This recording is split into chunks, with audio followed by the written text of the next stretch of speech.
page and when you go so I will share Muniaba na ama owusa ebre no ewie edru se komo ebu baba ewe my Ghana mu ha say no me dey to dwa say na abusafo obetimi ehu de eko na eye na say wo hwe TV so a station pa Ghana for eni edi echire te say bibia say ebre bia wo mu yi sa show no wo ni di echom pese wo mu hu de eko eye na 2 ene wo mu program wo mu yi the seat show na ni nyane say MP for Ascent Central Honorable Kennedy Apon ni exposes a wo ye ewo ho no eno ena ma Ghana for edi wo mani edi show no echi na ye hu say obinim Bishop Daniel Obinim wakele no ewo sa show we eso na afi no we free ne so eko asofo efofro eso na wako asofo efofro so no eno wode abrante bia ne din edi Michael Edu ebiem so yes afren Demon Breaker abaso as guest na ensema wo reveal no for 3 times na waba show no so say Ghana for there ye ka shock pa there ye nya bi pa from the revelations na a shake it the whole nation na endra da wo musa show we na abrante demon breaker esa basu ebiem na ensema wode beto any edin bobo a ebemu no eno na sesi Ghana for they say wo mo pe emu enchechemu na ensem na wakan no wo say prophet Bedu Kobi ne ba Daniel Kenneth Kobi a owu 2017 a wo mu sie no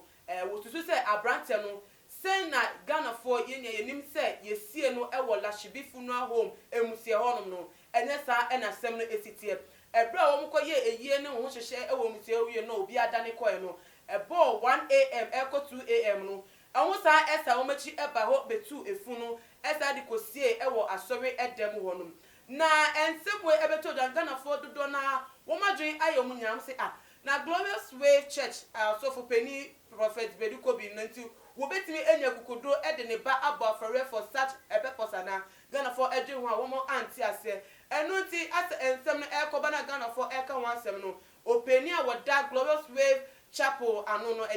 Bishop Prophet Bedu Kobi no wo hu ni se ehu behia se wo beba no obeyi ensem no anu enu ti en wade ne nchiremu efa ensem no abetu da na ebusafo yenkotie se no wo kan no what did people first reaction did you come cheer for any other phone na Glorious Way for na cheer Christo for na the dihne pa me cheer so for na we as yo ultra kontumpa nya den na matisa asem we nyina ba mintie me nkasa no me nya time ntie ba na what ene de metie na emmo so say they could 2 1 between 1 and 2 now 1 and 2 no could sabe bi esi Daniel gate crowd no security gate da no CCTV cameras ho tell now 1 o'clock up to 2 oko he fa he na ko rain even to enter the funeral home crowd you see the funeral home in crowd and so miss out he ba na see wa a friend of Garden of Peace I will actually funeral home wa inside wa dan no amokusie no den na koso abra mo wura inside no modi akwane free asoda no ko mo wura den na koso ho ye ko ye no meni asofo enyina ne ko ho ye dru ho ye umudi machine bi umudi akadaka ni si bi so na alowa na ko form elowa ko form no na soft salfo e take over here dey so ye bia e mo bi obi na bompa bia ho ye wie ye no na nka che se ye betimi akọ okay and ye ko ye ti mo ja ho na adaka ni sim abra ye nkata so omo nkata so because omo che se ye ko wie a eno ye omo djuma okay ti aye sa de na wie e ye ko later me ni mami ne kula nyina sa ko ne sofu self mu nyina ko ho akone na so because ni birthday kura ko ho okay e ko de nyame asema na life ne ho ne ko ye ko ani din dis yesi so bibia ti e de no bitimi ka se ko tu bibi ene e de ba he na sa na bita no nka na de yesi sa ko no mu ni so even police for ko area ho nte no bitimi twa sa trosa nke entro e just e no mompo asma me tere nwa that's all go to you now the ba wa so da ho ba bisi ehifa meaning that na onim say asma mo kan onim say mo sabe e so ma dwene mu dokakra ma me kira wase me nyine be me huni pe bebre kro bi na me okuma sem obi ho timi na ono ani fie kra yasie no okay me hu mpanyinfo bebree si ɔmo fie me hu bi mo obi a na yiri kuro wa no asie no fie minim baabi wɔ nkran ha yɛsiesie nkurɔfoɔ ɔmo yiri mo ne ɔmo ma ɛwɔ no afie nti ka bɔne bɛmpra ne wom bɔne bɛ ne wom ba me kra de ma anya ne saa po nti why den ka santro say okay but suffer tusi bi asa yesi abofra no ɛwɔ lashie funu aho suffer ni ma de me de akɔ hɔ me boa ana mɔkɔ hɔ mɔkɔ gye letter so mo de letter ma mo ɔmo ankasa si so dua sɛ obi ankɔ mba hɔ mfa mo sanka ɛbɔde gye sɛ ɔmo pɛ me boa enti asɛm na no maka no okay enti ɔtrɔfo ho ɔnte ase sɛ adeɛ na wayɛ no onyame te hɔ na ɔhwɛ no ose ɔnte ase sɛ adeɛ na nipa na ɔyɛ ɔyɛ adeɛ no okay onyame sɛ onyame te ase onyame sɛ ɔte ase ɔhwɛ no wow then construction dey koso waso dan currently from best 1 year kran yenye project bi yenye hwe asofo nyame tina testify yenye hwe bibia nkoso yenye project bi intutu fom bia ho ye dey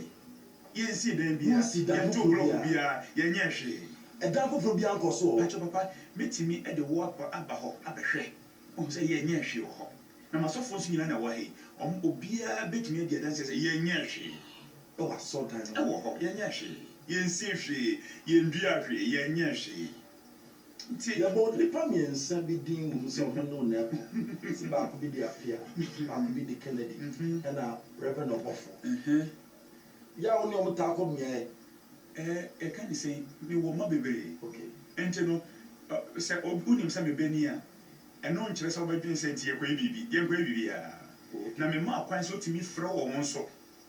mo ankasa di adanse se ye bibi sa na se de o makɔ baabi ana me ni onko ye nyankoma de ode wo a me ma akwan se o me de bi o meka se nya no dabi nipa ko no kan no nim se enya no kra ho onyame ni bedi mase me se esan se enya no kra nti no onyame ni bedi one na wo ntoato ebusuafo eno na prophet Bediako bi ede ato wono ne mu aye no a eno no na wo patcho se ensem no enya no kware se na demon breaker ede tu dwa no na ebiem kwa no ne ba no krapo no wo kom se ye bom paye se yensie ni wie no wo da no mo chichire na san se edwumayefo na ewo ho na chire se obo adwuma se o mekata eye grave no eso eno nti o metumi ja bibia enwo kwan ede amom na ebiem so no wo ko hoda ekobom paye especially birthday ekobom paye ede rade ase ema ne nkwa wo bo wo abrabo eso ababo yi emu eno nti eba ne sen eno obi timi etira baby etimi ekreti ensema enim ebeka ne bedwemu senti ense fata bakba se na o he se na eye prophet Bediako bi ede ne nsem etoto otum se eja asem no aha no pa eye ne ya ono a wahire na de a woda so edi ho awerwo ne baba kwa aka baby no odi ho awerwo no obi ebe fesa opportunity ebe gu ne ba no ehu fi na ebiem so ono emu oye oja no odi ne ba no ensem ebe gu ono so hu fi no utimi se aye ne yapa ene wo kire nsem no oja no edema onyame na ebiem so no hwe ne kasa ebe wiye no utimi se nye demon breaker nkwa na se ensem no eni musa na waka na enso to aso no ebeba no so na awo entoto aso omo nim ho hwe a omo be chire kra edi we kra po wan hwe kra no man tv da no wo mo kra no eye no mie no ebi ebekọ wo mo nso na ne niemu no Ghana for still na say da bi ensem no loopholes wo mo dodo ase tokotokro hihye mu ensem ne waka mum wa be defend ne stand wa ba out a good mum na so ensem no enkika ensi so se na Ghana for epe no na wo hwe mu a wo se wo mu ja emu no ewo ho aye nkata so ye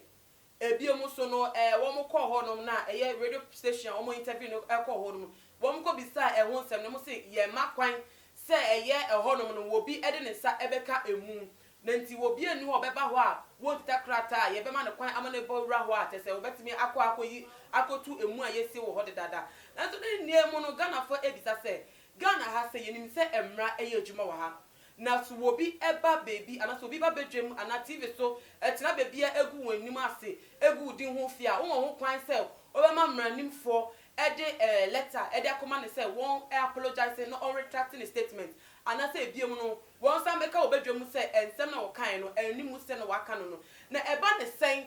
na eye demon breaker enya kokudro atna live television so abubo din aka ensema etese ensema kese etise ɛwɔ so na asɔfo a waka ɔmo nsɛm de ɔmo ya ne sɛ ɛnyɛ nukuro na wɔn bɔ hu de bro sɛ ɛnyɛ nukuro ɔmo protect wɔn din sɛ ɛnyɛ nukuro adanti ɛna wɔn mfa ɛmra ɛkwan so ɛndi ɛne ɛyɛ demon breaker ɛndi because nsɛm no ɛnim sɛ na ɔmo ɔka na adanti ɛna wɔn so ɛnkɔ ɛmranim for ɛnfɔ wɔn nsɛm ɛnkɔtɔ wɔn sɛ yɛgu wɔn nim ase wɔn din yɛgu wɔn fi ɛno nti wɔn ɛnka bi ɛmɔ ɔmo ɛfɛ no defamation ɛwɔ Ghana ha sei no wɔn kɔ yɛ bi ɛmɔ ɔmo adanti ɛna wɔn nkɔ mranim for enemy nti Ghana for adwene no ayɛ wɔn misi kyɛ sɛ wɔn te ase a ɛnyɛ adwuma ɛne deɛ mu no yɛhwɛ sɛ wɔn aka ne sei no wɔn mɛka ne tra asa because nsɛm wɔ yi emu ɔha waka no saa na demon breaker so ɛbɛtena ɛyɛ TV so ɛka yɛ saa so wɔn so ɛbɛtena ase aka nti nsɛm no sɛ de mu yɛ ha no deɛ wɔbi ehu de wɔfa ebi sɛ yɛ nokware ebi sɛ ɛnyɛ nokware ne nea mu no yɛni adi akyire de bɛbi afi nsɛm wɔ nyinaa aba no yɛbɛto gya ɛwɔ Tuma GH yɛfidie so sɛ na wɔn so a wɔhyɛ wɔbɛtumi enya emu depth no meeting ɛde na ama owu so a from comment ɛbra ɛwɔ nsɛm wei ɛho fato gya ɛwɔ Tuma GH yɛ comment section ebi emu so wɔbɛtumi ahyɛ video wei ɛde ama adɔfo ebusuafo wɔ bibia kan hu ni sɛ one subscribe a yɛ upload yɛ video na wontumi enya update ɛwɔ so ɛno nti bɔmɔden no subscribe aha ɛna mmerɛ ɛbɛma me kwan amde dwumadie no esi makramo Fiti ni asese ni din and your friend say mechanic. Sa na prophet kumichacha ma sesa me YouTube no ba bia me hwe bia ma change afro and ma ba too much GH. Hwe na prophet kumichacha me so me hwe.